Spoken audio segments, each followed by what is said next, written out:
친윤계가 띄운 또 다른 사람이 있습니다. 바로 만나보시죠.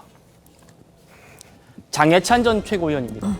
뭐 좀 다소 시기가 좀 지난 얘기입니다. 지구당 부활 얘기를 하면서요. 뭐 이렇게 얘기했어요. 이게 국민의 삶과 도대체 무슨 상관이겠느냐. 성치훈 부의장님. 예. 결국에는 누구나 다 이해할 수 있을 것 같은데 한동훈 전 위원장 비판하는 것 같아요. 근데 또 장해찬 위원장이라고 해야 되나? 장해찬 전 최고위원의 그 지금까지의 그런 정치적 발언을 봤을 때 지금 그 지구당 부활에 대해서 찬성한 것이 한동훈 전 위원장 말고 이재명 대표도 있거든요. 예. 그러니까 장해찬 전 최고는 이재명 대표에 대한 비판을 늘 해왔기 때문에 예. 이 두 명을 동시에 저격하려고 했던 것이 아닐까라는 생각을 개인적으로 하고요.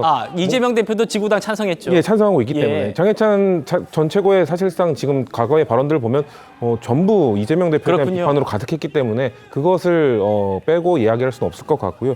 뭔가 지금 모든 것이 지금 한동훈 전 위원장 중심으로 뭔가 대화가 이루어지다 보니까 장해찬 전 최고의 이런 SNS 글 하나도 이거 봐라 한동훈 위원장의 발과 배치되는 것 아니냐 이런 얘기를 하는 것 같고요. 저는 김재섭 의원도 마찬가지예요. 김재섭 의원도 그 2조 심판원을 걸지 않았다는 게 방점이 아니라 4년 동안 단 한 번도 걸지 않았다. 거기에 방점이 있는 거거든요. 저는 김재섭 의원 지역구를 그 다른 일로 많이 가봤는데 현수막에 그 한동훈 전 비대위원장이 정치 데뷔하기 전에도 항상 현수막에 뭔가 민주당에 대한 비판이나 이런 내용이 있는 것이 아니라 본인에 대한 내용, 본인이 추구하는 정책에 대한 내용을 담았거든요. 그렇기 때문에 그런 것들에 있어서는 뭔가 보수 진영과 언론이 너무 모든 발언들을 다 한동훈 전 위원장을 중심으로 해석하다 보니 이런 해석들이 나오는 게 아닐까라는 생각을 합니다. 그렇군요.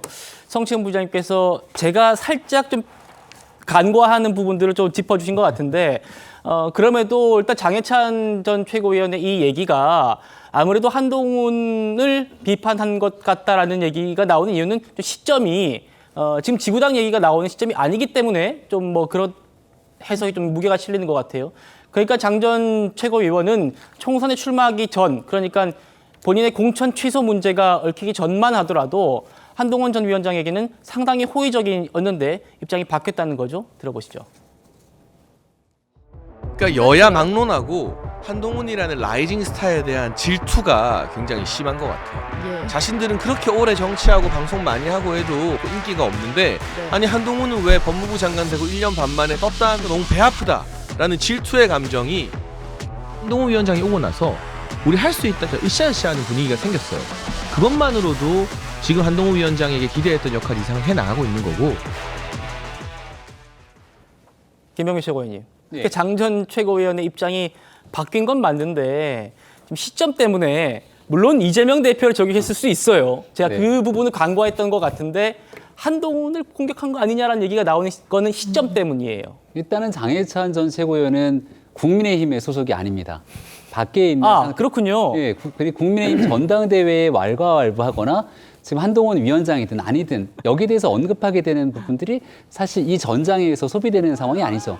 장해찬 전 최고의 고민은 이제 무소속으로 나갔는데 나가서 끝까지 마지막 선거를 치르지 않았습니까?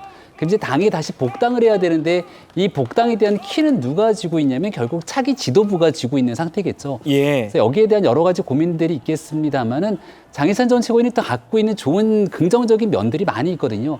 이런 식으로 전당대회에 소비되기보다는 조금 시간을 가지면서 본인이 돌아올 수 있는 정치적 공간을 잘 찾았으면 좋겠는데 이 전당대회 판에 같이 끼어들게 되는 순간 다시 논란의 한복판에 서게 됩니다. 네. 그런 부분들에 대한 조언을 좀 하고 싶고 두 번째 아까 김재섭 의원 등 뭐 여러 가지 얘기들이 나왔잖아요. 근데 김재섭 의원 등 사람들이 고민에 대한 핵심적인 내용들은 저는 이준석 대표가 당대표가 됐을 때 있다고 생각을 하거든요.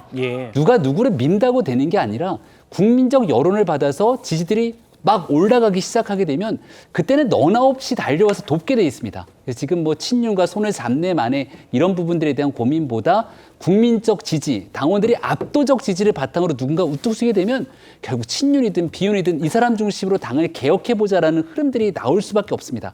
한동훈 위원장이 지금은 그 흐름들을 많이 갖고 있는 거기 때문에 힘이 좀 실려있지만 만약에 김재섭 의원이 여러 사람들 도움 없이 그런 여론조사 지지가 우뚝 서게 된다면 단 2자릿수 지지만 어떻게든 나올 수가 있다면 흐름이 바뀔 수 있거든요. 그런 일들 전에 벌써 이런 구설수에 휘말리는 순간 과거에 김웅 의원이 내가 전당대회에 나가겠다 이렇게 했는데 결국은 아마 컷오프에서도 통과되지 못했을걸요. 그러니까 그런 방식의 반면 교사를 좀 잘 삼았으면 좋겠습니다. 예, 김병민 최고위원의 공개적인 조언이었습니다. 말씀하신 대로 지금 장해찬 전 최고는 무소속 신분이고 한동훈 전 위원장이 비대위원장일 때 탈당하면 복당시키지 않겠다라고 엄포를 놨었기 때문에 만약 당대표가 된다면 그 부분이 어떻게 정리될지도 또 지켜볼 대목이기도 합니다.